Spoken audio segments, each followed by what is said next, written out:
This is Daylight and Moonshine with me, the Advocate G. And today's topic will be the misconception of gay. And I have along with me some very wonderful people. One I'm sure the D.A.M listeners will recognize. He's been here the most, actually. Four other times. This is his fifth time on the show. He's a good friend. Along with him, we have Elsa and RJ, and we might have another special guest to join us. So stick with us. I guarantee you don't want to miss this topic.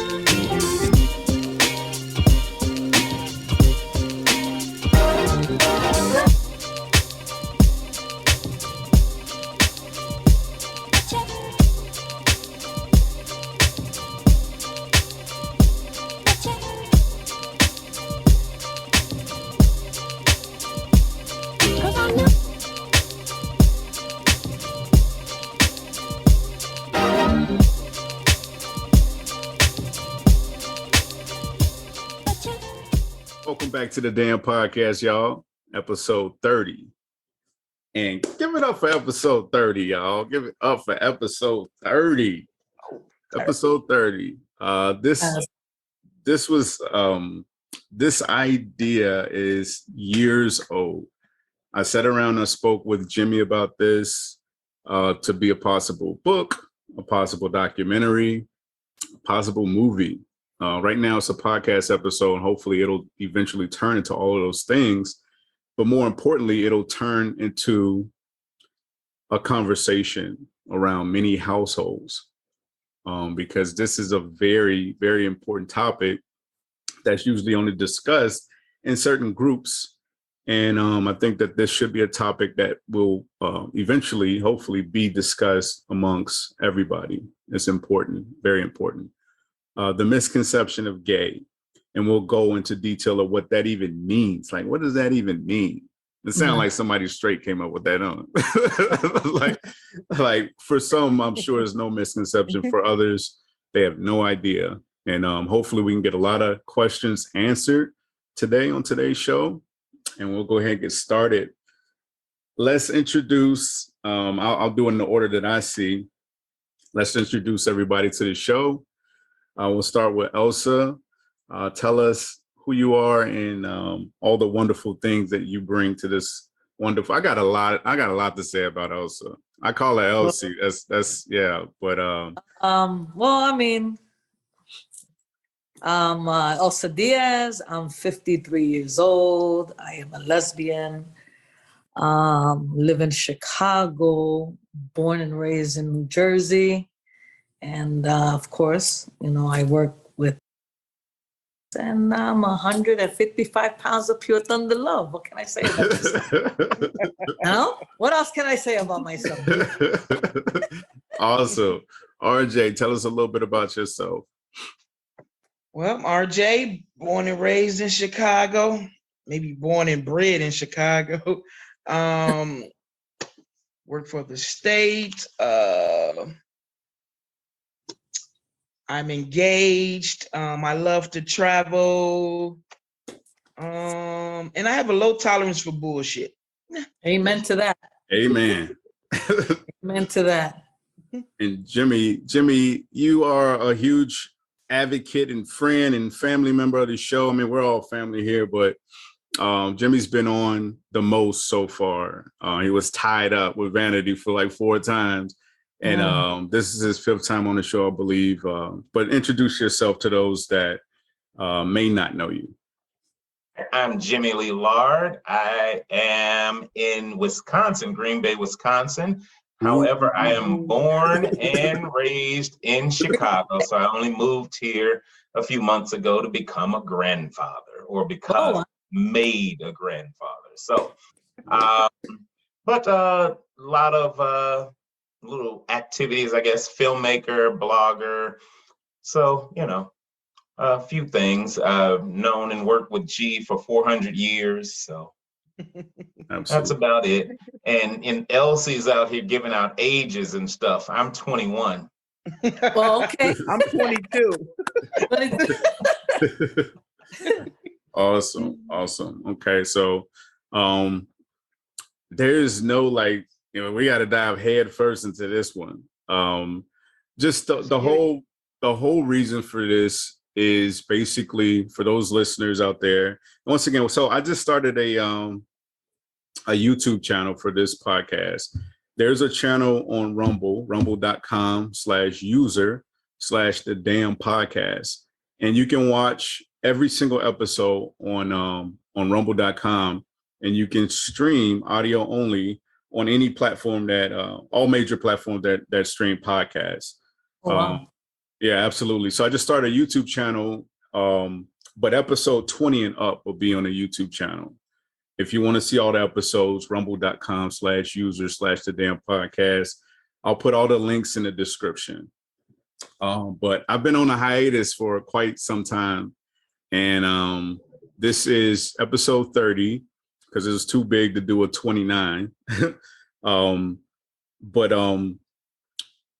Yeah, it's a huge topic, and the whole reason for this topic or the need for it is hopefully this episode will serve as a bridge for anybody that would not traditionally listen to something of this nature, this topic, especially amongst straight males.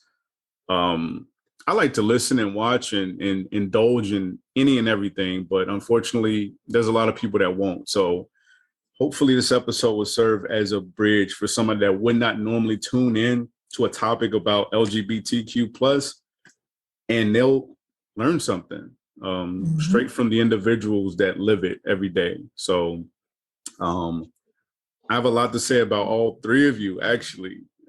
This is huge for me because I'll start with Elsa first. Man, Elsa showed me without showing me how to authentically be yourself all the time. Jimmy knows about her because I talked about her just in general, and in a very proud, good way. We were on a cruise, and there was somebody there dancing and just enjoying themselves, and I was like, that reminds me so much of Elsie. Like, she acts just like her, and we got to talking about her, but just the influence that you have if you know her. And pronouns, are we using pronouns? Are we saying whatever? Okay, absolutely. I answer to everything. Yeah. Just knowing Elsie, like, she's always herself. And like I said, she showed me by being herself. And I really sat back over the years and admired her for being her. And she didn't give a damn who cared. Everybody that knows her loves her. You know, like, and that may not even be true to you. I don't know. But just from what I see, everybody knows her. Her energy is unmatched. Just a wonderful person. And I commend you for being you. You truly showed me how to just be myself and don't give a damn about what anybody thinks. Amen. Thank you, Jay. Love you, man. Definitely. It's hard for me to say that without getting emotional. It really is. Yeah. I ain't gonna say nothing nice about Jimmy. But no, that's my brother. I love him. And he's taught me so many things. The list is too long for all the stuff that I've sat back and learned from him. I'm streaming this or recording this episode right now with his laptop. You know, he's done a lot for me over the years. Like I said, the list is too long, but just overall, just being himself, being a very positive influence. And he's another person that'll teach you. If you just sit back and absorb like a sponge, be a sponge around him, you'll learn a lot. He's one of those individuals. Definitely. RJ, the same thing. Authentically being yourself super chill, super laid back. And I found out she's a earth sign, a Capricorn, a fellow earth sign. I'm like, that's why he's so damn cool. Yeah. You know, but just sitting back watching you the same way, the same sort of personality, not caring about what anybody thinks and just being yourself. I've never seen individuals, especially like RJ, just being in your skin. And people like myself, I know I'm saying it, but I know I'm not the only person that think this. Just being around you and seeing you just being so relaxed and just being who you are is an influence to the individuals around you. So I encourage all of you to keep influencing people by being yourself and doing all the dope things. And I don't know a lot of details about what you do for work, but I know she does a lot of stuff for the communities, and it's phenomenal. I don't want to put out there whatever, you know, you can say it. I'll shut up in a minute and give you all a chance to speak. But I wanted to start in the very beginning and give each one of you your flowers, because you definitely deserve it. And all of you are huge influences in my life. Thank you. Thank you. Thank you. Thank you. Thank you. I accept that. And you are ours, by the way. Huh? And you are a big influence in ours as well. So Yeah. I know. Thank you. And I've done a reading for all three of you too. multiple. Okay, let's jump into it. Anything that anybody want to say before we get into the questions? Because like I said, this is all about sort of giving people light, you know, giving people knowledge straight from individuals that live it.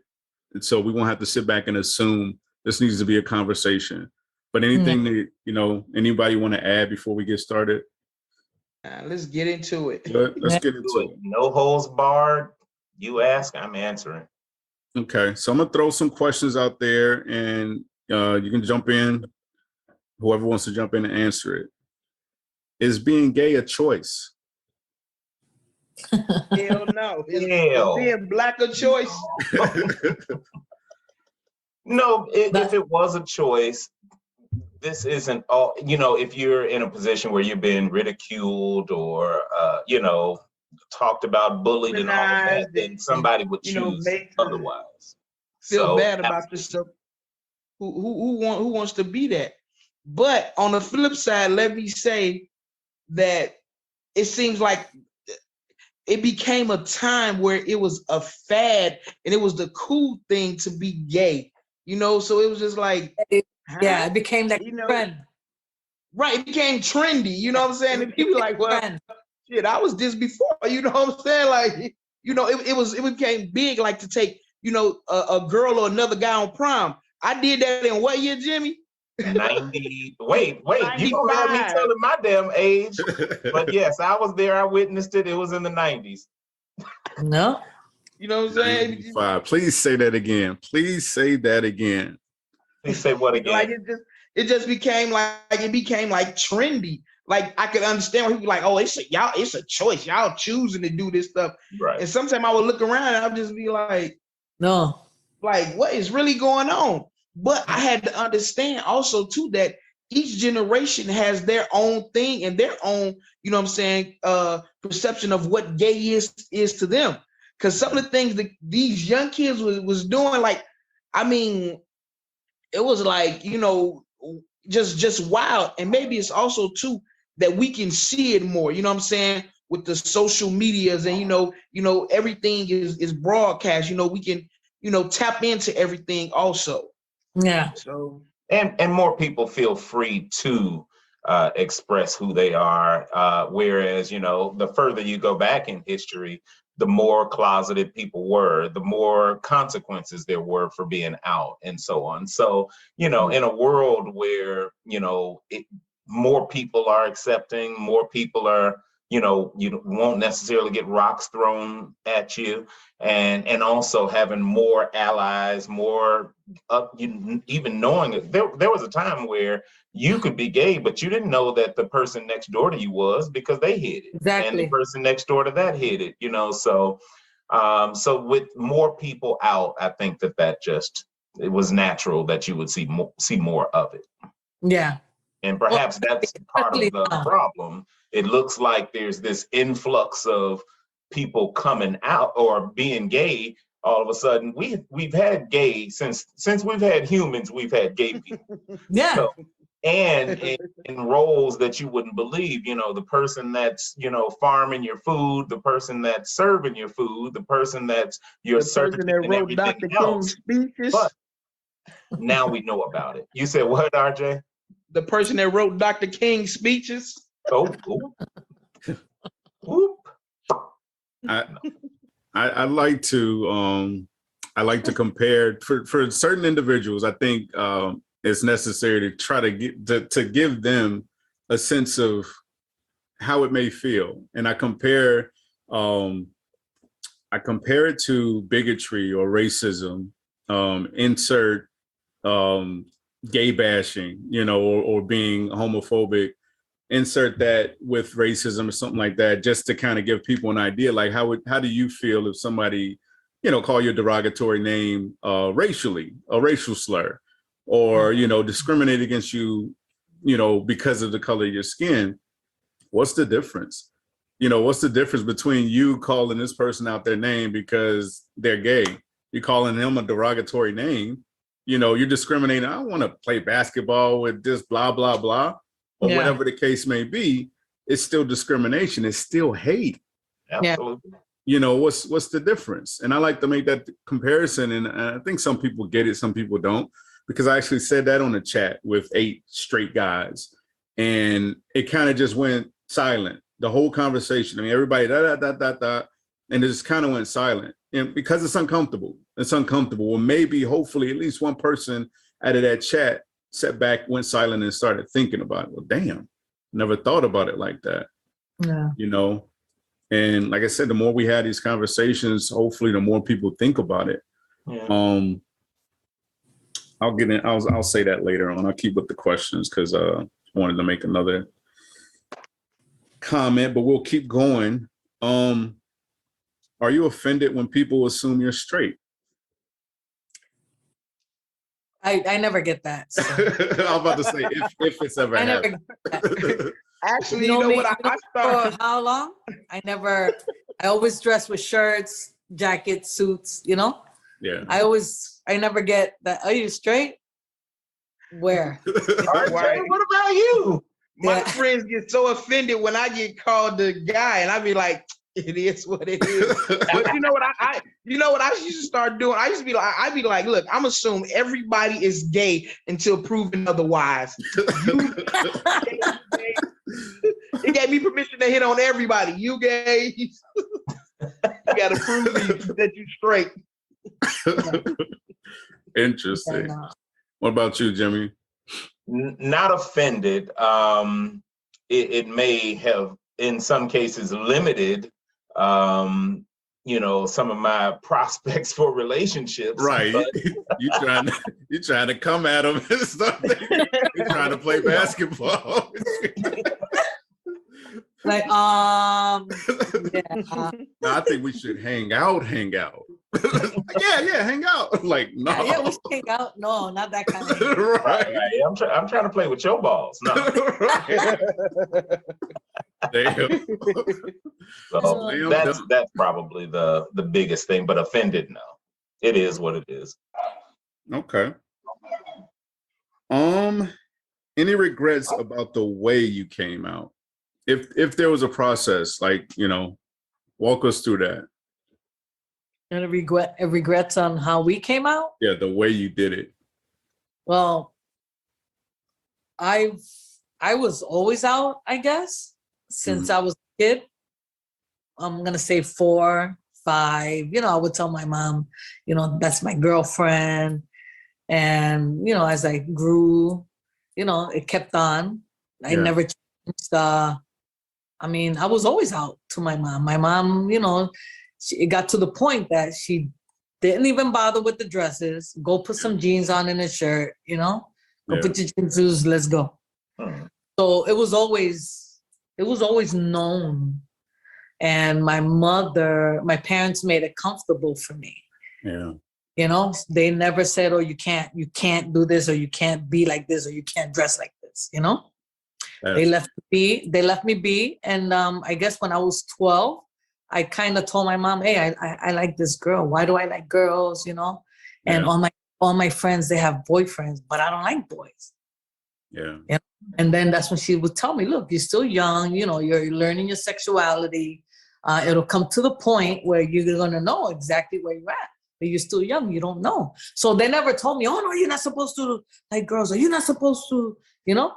So I thank my mom for allowing me to be me, even though she would always say, don't do anything in front of people to make them uncomfortable, you know, whatever it is that you want to do or whoever it is that you want to be with, do it in the privacy of your own home, you know? You could be whoever you want there, you know, but people now, like we were all talking earlier, back in the days, it wasn't like it is now. You see girls walking together, holding hands outside, kissing in the park, you know, it's more open now. Back then, we couldn't do that. So yeah, I since I was a kid, I was always out. So I never had a problem with coming out because I was already out as soon as I came out. I think my biggest coming out was like literally coming out to myself. Like, you know, really, you know, people like, you gay or you lesbian, I didn't understand. But I went to a hell of a high school that taught me critical thinking. So I spent like summer going to like Harold Washington Library. And I used to find these books, you know, that talked about, you know, being a lesbian or whatever. And I used to like hide them in little places so I can go back and, you know, read them or whatever. And, you know, I had an auntie, you know what I'm saying, that was gay. And I can remember calling my auntie, was like, you know, saying like, you know, I'm gay, you know, I like girls. And I remember when I told her, and then it was just like, okay. And I can just remember, I think I was probably in high school, and I was dating this older girl, and she literally had came to my grandmother's house, and like we was going to like the movies on Christmas or something. And I was like, oh, I gotta iron my jeans. And I remember her, she was like, oh, I'll iron them. And it's like everybody in my family looked around and was just like, And I just never forget my baby sister crying when like they was like, oh yeah, she gay, whatever, you know.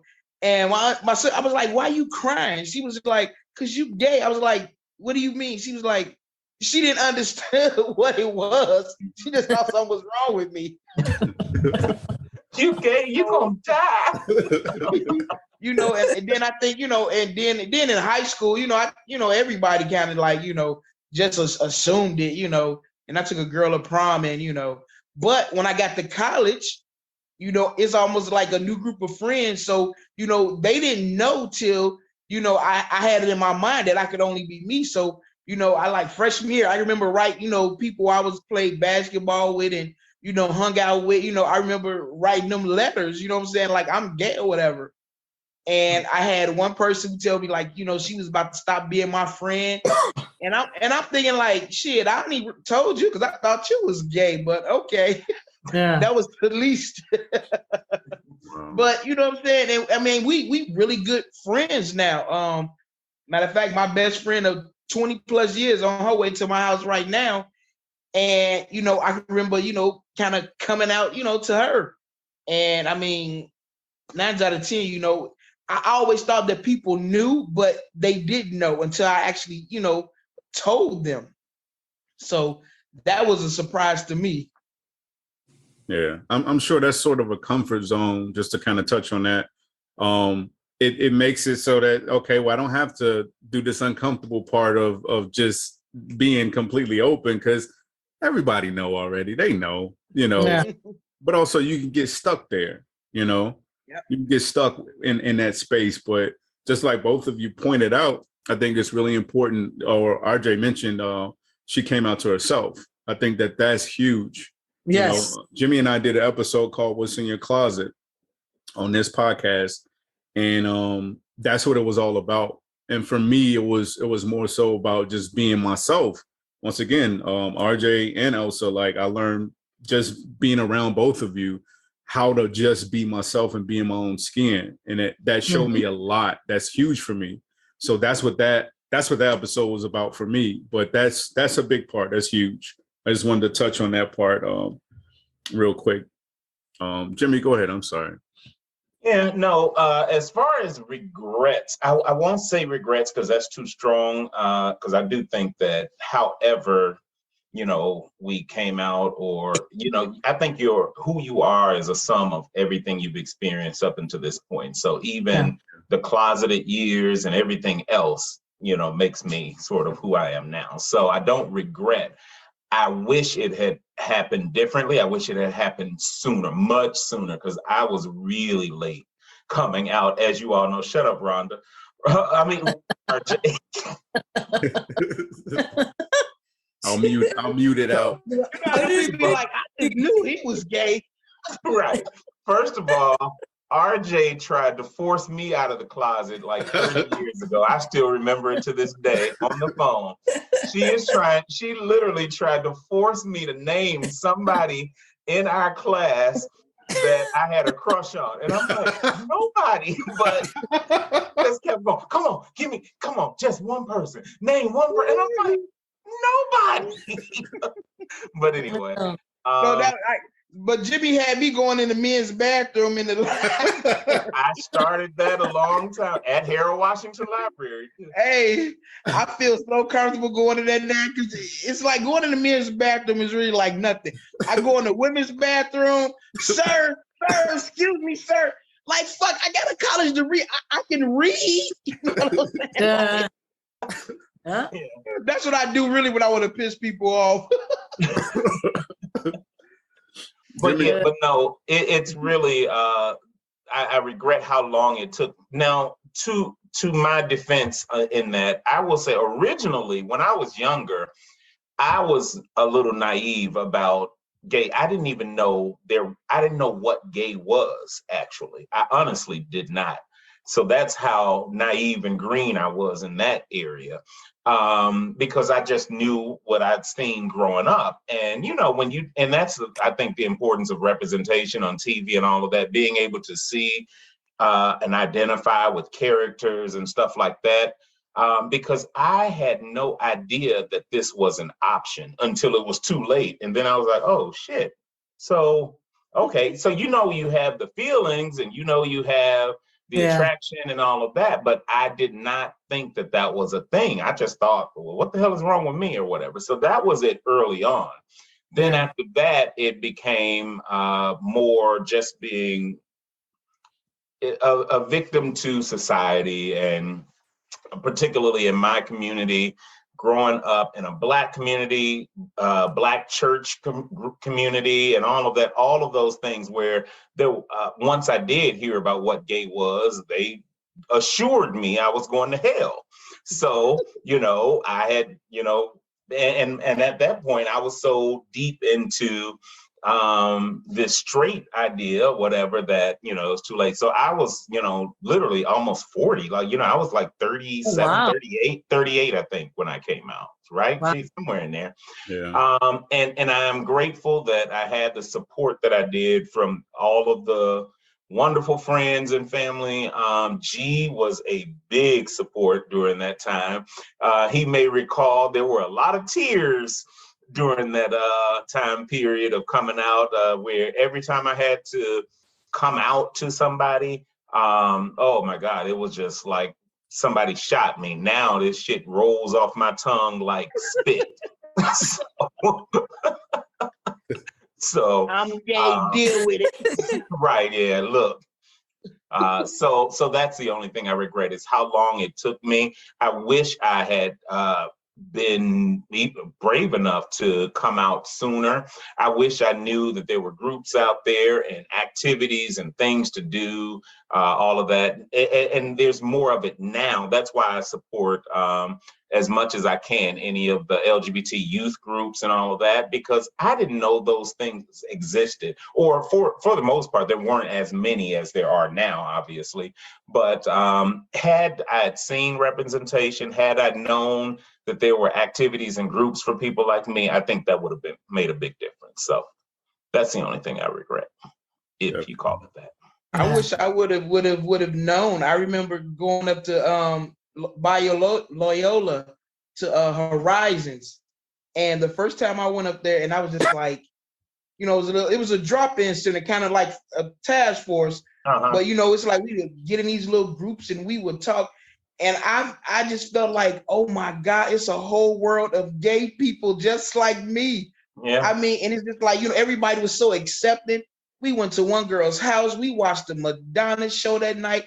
And her mom was just like, she had like 15 gay kids, just like sleeping on her floor. Like, I mean, it was just like, wow, a whole new world. Yeah. I wish I had known about things like that back then, even though you tried to force me out of the closet. But, like I said, that was 30 years ago. Hey, you had to do it in your own time. And that's somebody I always say I never do is like out anybody or tell anybody business. I take that so seriously. That's in your own time. Yep. Absolutely. I definitely, before it's all said and done, I would love to right now invite all of you back for another episode, just in case we run out of time. I just feel like there's so much to talk about that it's going to be hard to squeeze this into this one episode, but I'll put that out there because I really want you to touch more on Task Force, RJ, before the episode is over. Maybe absolutely. Shout out to Dr. Bell and that's huge. I forgot all about that. Representation. Yeah, absolutely. So let's and if there's a link also, I'll put that link in the description. We'll talk about that. I'll send it to you. Okay, cool. So moving on to the next question.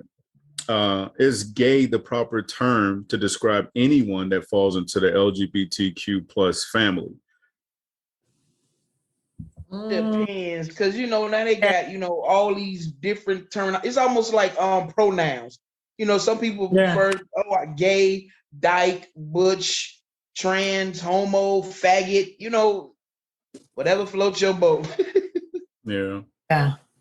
And now that you mention it, those are some very derogatory terms to describe anybody. Yes. Growing up, I'll talk about me growing up, and then I'll talk about now today. And you may be aware of this, you all may not be aware of this, but I'll give it from a straight perspective. And like I said, some of this stuff is tough, but let's talk about the stuff that makes us uncomfortable. Come on, G, make us uncomfortable. Let's hear it. It's uncomfortable for me. I've used probably every single one of those terms you just said. And I'm also guilty of jumping in on a melee, I don't even know. Gay bashing incident. Yeah, gay bashing to the fullest, physically, verbally, all of that stuff. I was much younger, but I'm not using that as an excuse or anything at all. It is what it is. And I am who I am today, like Jimmy mentioned earlier, based off my experiences in life. And I'm definitely guilty of all of that stuff, the names, all of that stuff. But not going deep into that, just saying in general, a lot of people today, so I'll go back to childhood or whatever, but a lot of people today, for a lesbian woman, that term dyke is what they feel comfortable with. And that's how they basically know a lesbian woman. This is what they like. 9 times out of 10, that's how women are referred to. It took me a long time to realize that was not a proper term, and it was a very disgusting word, and it was hateful. I don't like it. I don't like it. But at one time, it was a group of people like it was that other flavor, and they were kind of like the biker chicks, and they considered themselves to be dykes.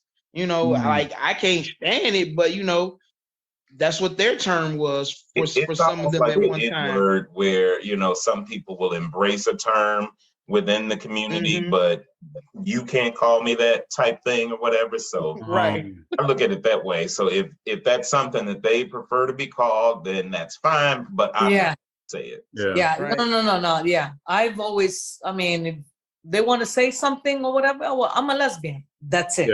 Yeah. I'm a lesbian. I am completely with women and women only. I never slept with men. I never did this. I never did that. I know a lot of girls, biker girls that, like she was saying, they like, you know, they call themselves, okay, dykes or whatever. That's fine. But like I always used to tell them, all right, well, you know, you do what you got to do, you know, just call yourself bisexual. Yeah. And same thing like with just call yourself bisexual, because that's what you do. You act even all with big, straight women who like refer to themselves as bitches, and then you look more manlier than I am, and I dress very butch, but they like to sleep with men too. So yeah, what's the point? You know, just call yourself a bisexual biker. Yeah. That's it. Bisexual biker. A BB. That's interesting. That just taught me a lot. Hopefully, when people hear that part, that'll sort of, you know, show, or just, you know, people will learn from that, because I did not know that. Yeah. I didn't know that. Like, oh, I see a lot of women that I'm a lesbian. You got 17 kids. You got 17 kids. Yeah. I understand. I know a lot of women that, because of their religious background, or, you know, the upbringing or whatever, it's very hush hush. So they had no other choice, and show the family, oh, look, okay, I got a good man. I have 2 kids, blah, blah, blah. End the story. They end up divorcing and being with women because that's what they always wanted. Right. Yes. Fine. But when I see a lot of these, and people that I know, oh yeah, I'm lesbian and I'm this and I. You got 35 kids. When did you decide? After the 3rd one? The 4th one? When did you decide that women is what you wanted? Because I understand you have a kid and be like, yeah, you know what? This is not my cup of tea. But and then you got 3, 5, 7 kids. But then again, you're still going back, huh? You know what? I see what you're saying, but that I think too is a misconception, because only because some people get it's easier probably for you who has been out your whole life, right? You don't necessarily know the other side of all those things that keep you closeted and keep you repeating and perpetuating a pattern or whatever. So I could have easily have been one of those people who was married, because I was engaged early, years ago, and all of that, right? I could have easily fallen into one of those same categories, but you know, thankfully that didn't play out that way. But I can see how you get trapped in a lifestyle that, you know, because your family, your church, your everything around you says that being gay is wrong, being a lesbian is wrong. So then they get to a point where they finally feel free to say, I'm gonna be me. That was my auntie's story, and she was with her husband. I mean, I don't know how many years, but you know, 1 kid. And I asked her, I say, you know, auntie, like, you know, what made you go out and get married knowing you was gay? And she was just literally like, you know, grandma, our family, you know what I'm saying? It was looked down upon. But you know what I'm saying, rest in peace to her girlfriend Angie, who just passed from COVID, but they was together 25 years. Wow. Yeah. You know what I'm saying? So, you know, that's that story of like, you know, I did it because, you know, it was looked down upon. It was for the family. And I swore that, like, I'm not going to fall in that trap. Like, no. Yeah. You know? Yeah. You're literally deciding, you know, just, and I'm not chose to be straight. Say that again. They chose to be straight. They chose to be straight. Yeah. That's huge. I think a lot of people don't realize how big of an impact it is on their lives if they continue to not be out to themselves. You know, it's a huge impact. It will affect your entire life. It will affect your entire life. That's why we're having this discussion. I chose a different route. I just got to the point once I, for myself, knew and decided, I was like, well, I'm just not going to be with anybody. So that's why I was single forever, you know. And took me forever to come out. But, you know, I could have easily have fallen into that same trap where I was married, couple kids, and then all of a sudden, you know, introducing you to a new daddy.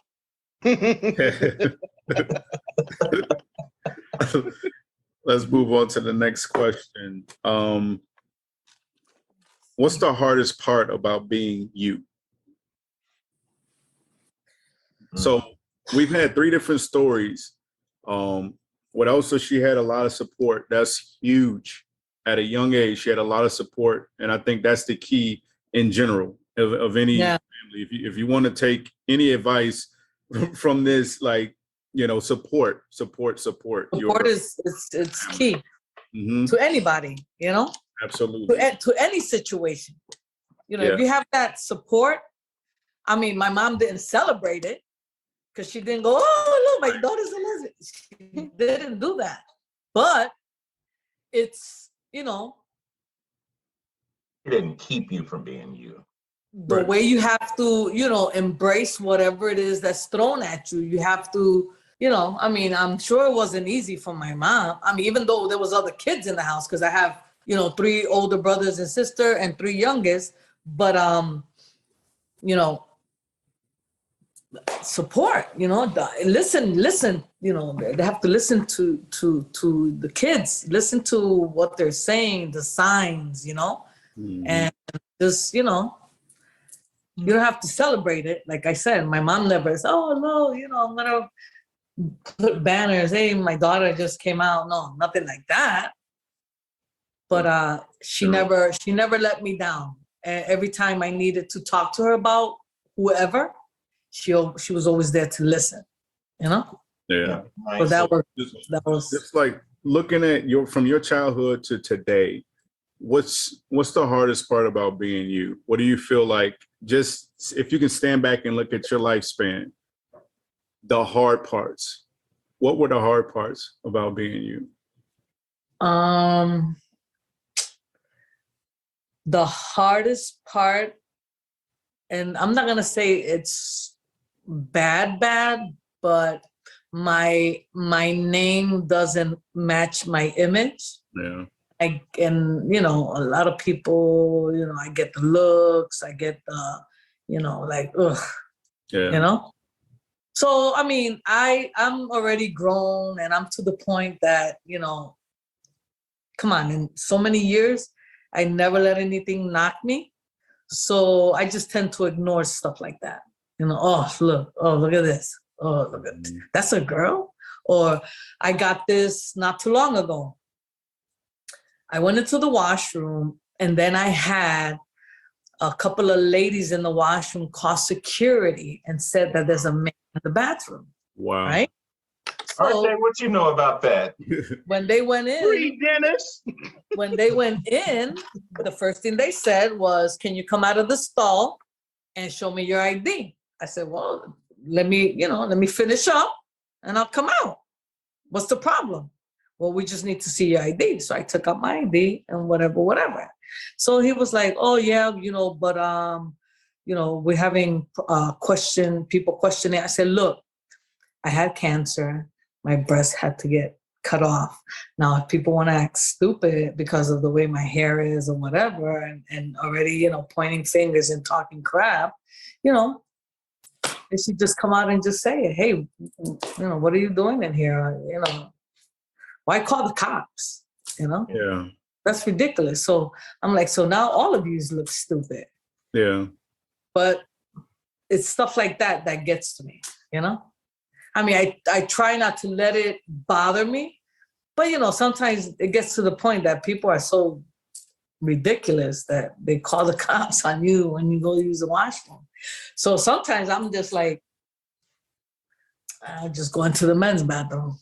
Yeah. And they don't get 2 shits. They don't even care. Nobody. They're just standing there like this. You know what I call it? I have to get escorts. When I go out with my friends, I was like, so who escorted me to the bathroom?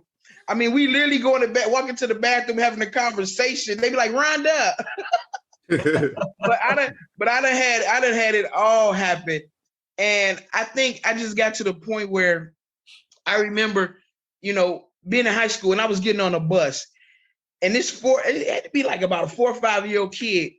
And, he was looking at me. I was looking at him. He was like, "Mommy, is that a boy or a girl?" You know, and his mom snatched him up like, "Boy, don't."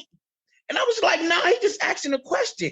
And then it dawned on me, we're visual people. You know what I'm saying? So when I look at me, you know what I'm saying, I look like, I know I'm a woman. I mean, I ain't carrying boxes and shit. I ain't doing no manly shit or whatever. But you know, I look this way because of my parents, and I like to eat good.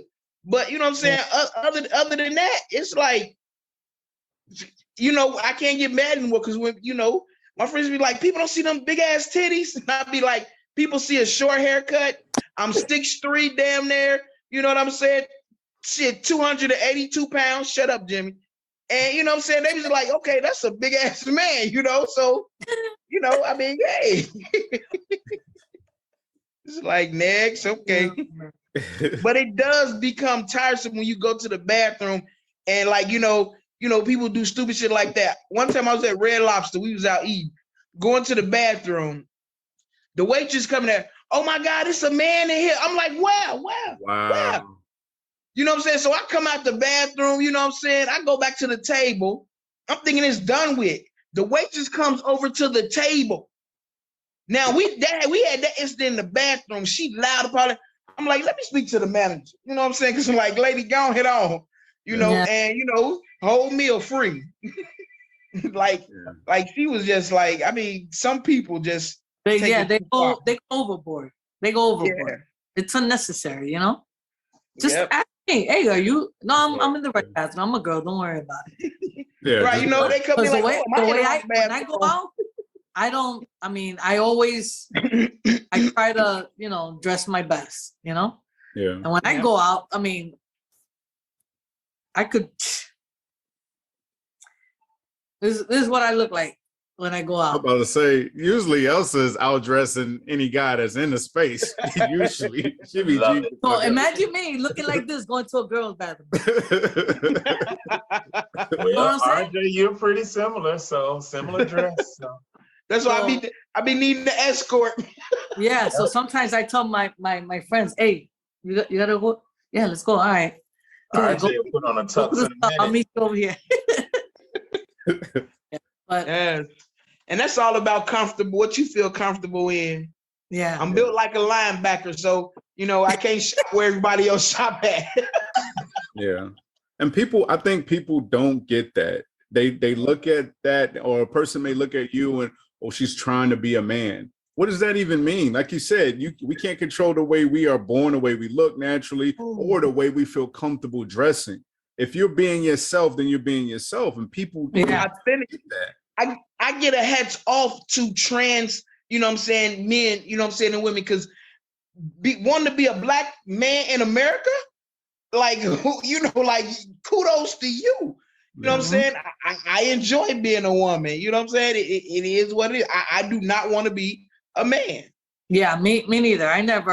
They will question, oh, but you dress like one. I was like, but I always dress this way. There's no other way I know how to dress. That's how you feel comfortable dressing. Yeah. I've always dressed this way. You know, and then my mom, oh, she's a tomboy. She doesn't wear girls' clothes. She's a tomboy. That's what they used to call us. Back in the day, they used to call us tomboys. Yep, you was a tomboy. Tomboy. They'll grow out of it. And you played all the sports because that kept you out of the dress. And you can always have your you know, I'm going to basketball practice, baseball practice, hair in a ponytail, braids. Yeah. Okay, Jimmy, real quick, and then I'll get into a couple questions that came from the group chat. Yeah, real quick. I guess the hardest part about being you. The hardest part about being me, and it relates to the previous question about taking so long to come out, is that I ended up in a situation where I don't quite fit into a group. You know, it's almost like I didn't come up with all of the other gay folks my age when they were, you know, going through the things they went through and to the parties they went to, and, you know, the good times and the bad. So now when I go into some of those spaces, I'm that outcast. I'm that, who is he? Oh, I've seen him somewhere, but who is that, or whatever. So I get sort of, you know, put in that category. don't quite fit in with the straight folks, you know, even though the majority of my friends are straight. But, you know, that's my, I think, hardest part is just not fitting in as easily into either category. So, Yeah. Yeah. If you know Jimmy, and I'm sure Rhonda, she's been knowing him longer than me. If you know Jimmy, he doesn't really fit in the category. He is his self. It's what we call GDIs, you know. We was cool with every sorority fraternity because we was the goddamn individuals. Yeah. You know, we couldn't be tight hold and put it, oh, you're gonna be a this, you're gonna be a that, you're gonna be. Nah, we was cool with everybody. Mm-hmm. Absolutely. Yep. I mean, but I commend you for being yourself. You are who you are. And once again, I'm influenced by all three of you. That showed me that it's okay to be a bit goth, a bit spiritual, well, a lot spiritual, a bit kinky, you know, a bit of all of these things, because you don't fit into a category, you know, and that's not a bad thing at all. You know, you are an individual, you know, and yeah, that's very unique in its own way, and it's tough. Like Rhonda said, it does allow me to move very easily across different groups and areas. So Yeah. So yeah. All right. Here's some questions that came from. I'm in a group chat with 8 other guys, 8 straight guys, and these are like straight the sport heads and, you know, sports and women and all of this stuff. The first question is, and I want to word this right. I should have edited, or not edited, but went through and figured out how I was going to say it.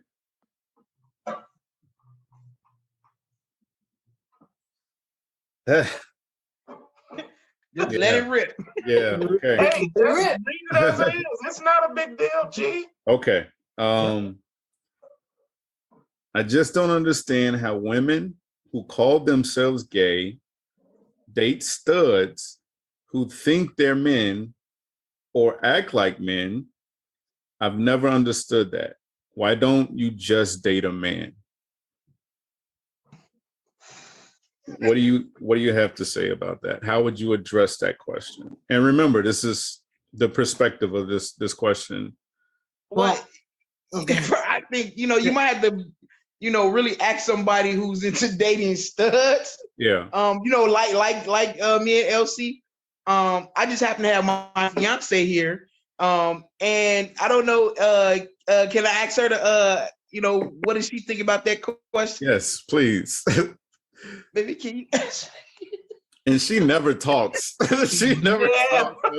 This will be real interesting. I've sat around this woman let me for a whole weekend and never heard her say 2 words. Hello, everybody. I'm Natasha. Hello. So, I mean, it's not being with a man at all.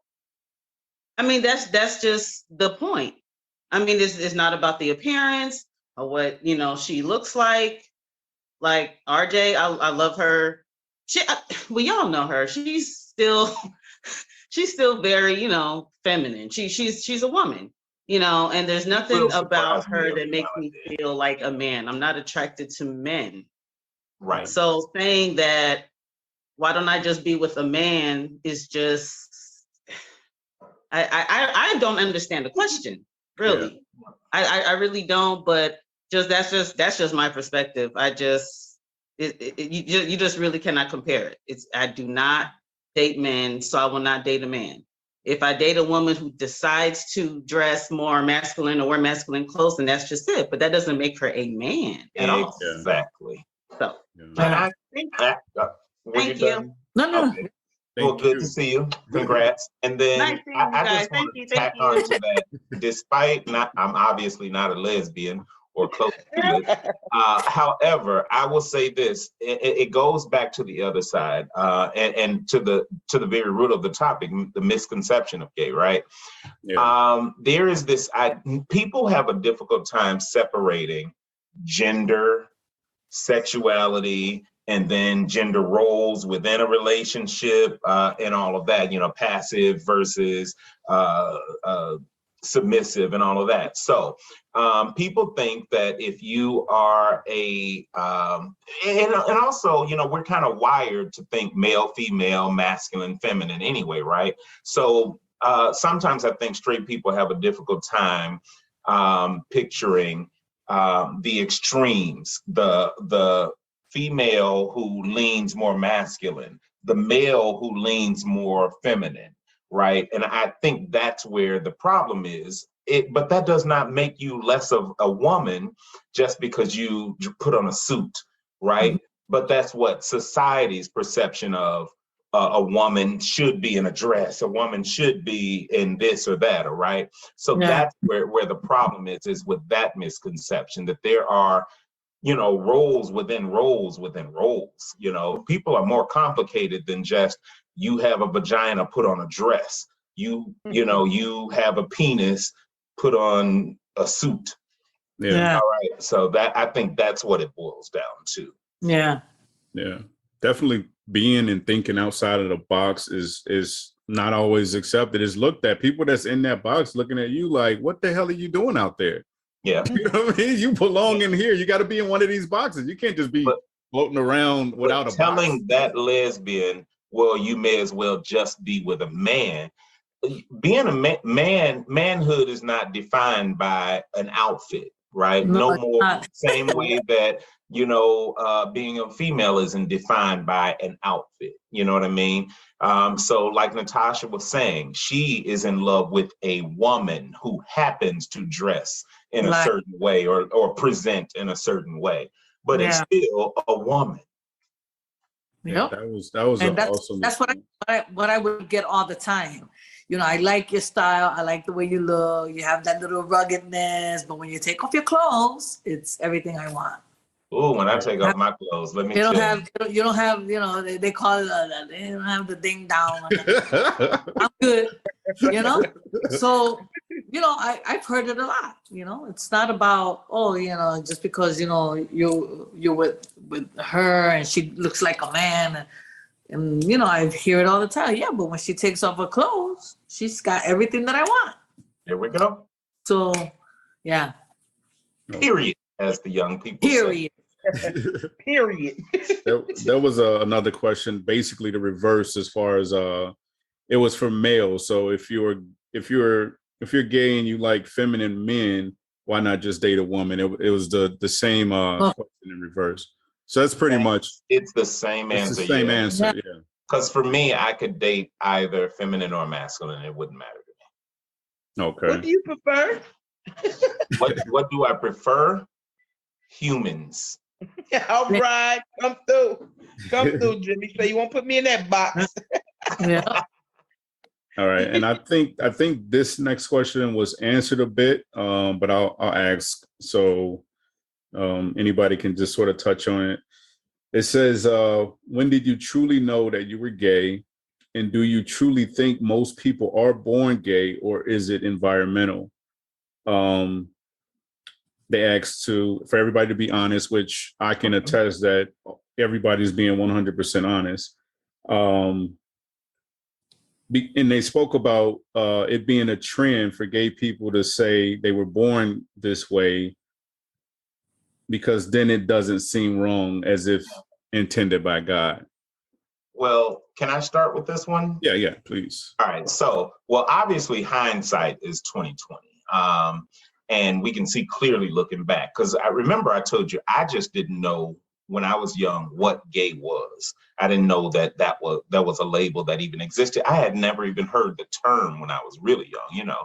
So I can tell you that I remember very, very, very early, I'm talking about kindergarten type early, knowing that I liked Bob more than I liked Barbara's ass, you know. So that was that. Now, that being said, for those same people who asked that question, you think back on little straight kids who are trying to kiss, you know, when they're in kindergarten, trying to kiss the girl in class and, you know, grab a girl, kiss a girl, or whatever the old games were and all of that stuff, right? You knew when you were 5 and 6, why, excuse me, let me clean this up for TV. Why in the hell wouldn't you think that we will know? Yeah. You know. So yes, Yeah. you very early. Yes.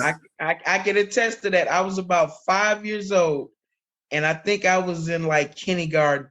And I swear I had this teacher, she had on the dress one day, and she had the longest legs I had ever seen in my life. And I was just like, and then I had a girlfriend and I had a boy who liked me too. So, you know, I knew. Yeah, of course. Go ahead, I would, my mom would get calls from school, like from kindergarten, first grade, that I'm always trying to grab girls and kiss them and stuff like that. And my mom would say, "Oh, see, you can't do that, but that's my girlfriend." No, that's not your girlfriend, you know? So yeah. And I always used to have like the nicest, the quietest girl, like used to be like my best friend, or it's almost like I was her protector. Yeah. Oh, yep. Awesome. I hate to wrap this up. We gotta definitely start wrapping this up. We're getting a little short on time. There's a few things that I want to throw in there before we wrap it up. When's the next show? I know, right? We got to do another one. We got to definitely do another one. You got to keep me. Yeah, I'm down for it. Okay, absolutely. We're gonna do before we leave.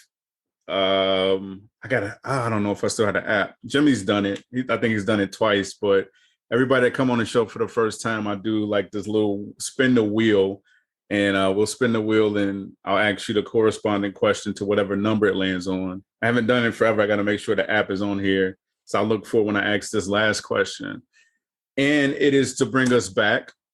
And that is, what is the biggest misconception about being gay, lesbian, trans, queer, everything that LGBTQ plus stands for? What is the biggest misconception from each one of your perspectives? That it's all about sex. Oh, God. Let me be the first. And I love that you said that, because can't you be gay and not have sex? Just like you can be straight and not have sex? Because God knows my well is dry, or my prospect, you know. And then been a drought in my world too. See? And then let me really throw a real big misconception that's similar to what she just said about sex, that it's all about sex. I'm a 40-something-year-old gay man who has never, either giving or receiving, had anal sex. Look at Elsa's mind was just blown. She was like, what the fuck? Okay. So we going on a road trip, Jimmy. I think you missed out on the 5 years. And yeah, I missed my whole phase, and it's not too late though. But that's a misconception, because all gay guys don't like anal sex. Exactly. I think that's a huge one. Yeah, that's huge. Yeah. But you at least got to try it one time. No, I don't. But that's what they told me. My thing. That was not my biggest misconception. I ain't never been with a man, but they was like, "How you know you don't like it?" I said the same thing. How you know you don't like it? Right. Exactly. You try. You know what? That question was asked by one of my brothers. He's like, "Oh, see, you never like looked at a guy and like said, wow, he's handsome." I said, "Yeah, I have a lot of friends that are handsome, a lot." But that doesn't. But I ain't never say, "Ooh, I want to fuck him." You know, I want to look at my love. I did that years ago. I don't even know how I even fooled around with those old vaginas now. These days, like, what? I used to, what? So I would always tell him, won't you try it? And if you think you like it, then let me know. And then I'll try it. If you could handle it, then let me know. Let me know what I'm missing. But the biggest misconception about being gay, of this whole thing of gay, is that it matters. It shouldn't matter one way or another what I do in my bedroom. Yeah, it should. You know what I mean? How does that impact anything else in my life that would have anything to do with you that matters? So that's what it boils down to for me. Absolutely. Oh, and I forgot, I did this before we started recording, but I wanted to show my shirt that I will wear in public. May be straight, but go. I don't hate. I love it. Absolutely. We And, need more I advocates. like that. Definitely. We appreciate you straight humans, particularly straight males too. So Yeah. And Yeah. that's why it Yes. was important for me. I know there's a shortage. Not saying that they're not out there. There's tons of them that's out Yeah. there. Yeah. But I'll use this as a reference. The way I felt, and we're not talking about the organization, but when all of this stuff was going on a couple years ago, especially in Chicago, we're all in Chicago, with the riots and what's his name? I'm drawing a blank, but Laquan McDonald. it's been a list of people. I'm glad you mentioned that. George Floyd is who you're probably George talking about. Floyd, yeah, was the biggest one because it really sparked a bunch of protests and a whole lot of stuff that transpired. Without getting deep into that, the feeling that I had when I finally went to the city, because I'm in the burbs, and a lot of that stuff I didn't experience, but when I went there and I sort of felt, I'm very intuitive, so you can like literally feel the energy of a crowd or something. And I was driving past a protest that had just finished, and there was a bunch of young white kids with signs that said Black Lives Matter on there and all these different phrases. Not a single Black person in the group, and they were walking from the protest. And the feeling that I had to be, and I'm not talking about the group, I want to make that very clear. I'm talking about the fact that they said on that sign that Black Lives Matter, not the group, just that movement, that what that means, what that really means. And for not a Black person to even be there in that group felt incredible. Like I could not even explain how that felt. For you to be represented and defended, and you're not even in the room, is like, damn. And I felt like I wanted to sort of give that to this group in some sort of way. There's a huge shortage of straight males that support the LGBTQ plus community. And I wanted to be one of those individuals that stood proud, and not because it looks popular or to make me, get some likes or some, subscriptions or whatever the hell or whatever. I'll do this, like I said, in public or in the privacy of my own. It doesn't matter. It's a mind state. It's a feeling. But I'll say it once again, each one of you shares a special place in my heart. And kudos to all three of you. You all have been impactful in my life in some way, shape, or form. Continue to be who you are. And we'll continue to push this message. And hopefully, this is my whole thing is, if somebody come to you and tell you about G and all this stuff about G, and it could be lies, it could be truth, it doesn't matter. And you formulated an opinion about me without me even being there. I don't like that. Yeah. I don't like that. If I sit in your face and I tell you about me, and at the end of that conversation, you don't like me, I'm okay with that. Exactly. I'm okay with that. But know me before you dislike me. So I feel like we're giving people that's what this did. You're hearing it straight from individuals that live this. Like, this is your life. This is who you are. They're hearing it straight from you. If you don't like these individuals after you hear this or watch this, and that's fine. You don't have to like them, but at least you know the truth. And you don't hear bullshit information from a TV show or, wherever the hell we you get don't have to do none of that. Just And respect. it's particularly sad when the group disliking you is another marginalized group. So the one thing that I hate is when one marginalized group is pitted against another marginalized group. So Black folks thinking, oh, those gays are getting whatever they want, or this, that, and the other, right? Or women's groups, or this, people who are already struggling themselves. And then you have to struggle. It's almost like you have to fight to get a spot in recognition amongst the mainstream, So I really hate that more than anything, that marginalized groups get pitted against other marginalized groups. Yeah. Absolutely. Elsa, any final words before we close it out? I just When is the next? The next installment, get it going. The next G. installment? Yeah, Let's get this party started, man. I'm I glad. really I'm glad y'all wanna appreciate what you're doing, man. For real. Yeah, Absolutely. I'm with it. Thank I'm you. totally Yeah. with it. Okay, absolutely. RJ, any final words before we leave? Thank you for your alliance. And you owe us tequila and tacos or something. Oh, whoa. I got you. You got to get all this energy together. I Yep. got you. I got you. Yeah. Yeah. Jimmy, any last words before we take off?